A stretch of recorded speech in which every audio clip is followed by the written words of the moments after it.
Le Conseil de la Choura d'Ennahda a finalement commenté les décisions du 25 juillet prises par le président Kais Saïd.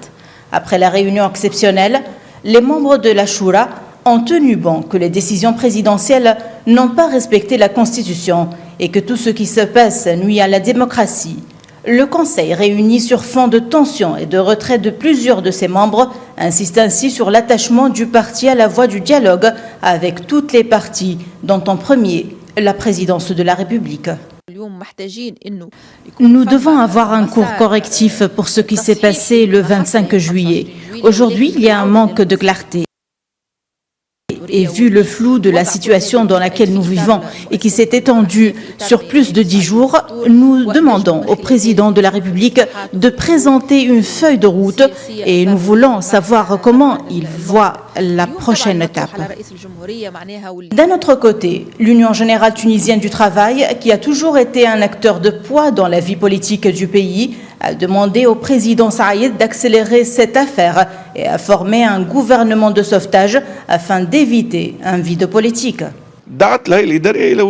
La commission de l'UGTT a appelé le président à mettre fin à cette période exceptionnelle qui peut dépasser les 30 jours. Le président devrait donc accélérer la nomination d'un chef du gouvernement qui doit procéder à son tour de former son gouvernement qui devrait être réduit. Entre-temps, le président continue d'exercer le pouvoir exécutif seul et durant une visite au ministère de l'Intérieur, Saïd a mis en garde contre toute tentative de porter atteinte au ministère de l'Intérieur ou de l'instrumentaliser à des fins personnelles. Certains tentent d'infiltrer le ministère de l'Intérieur, d'autres l'ont déjà fait.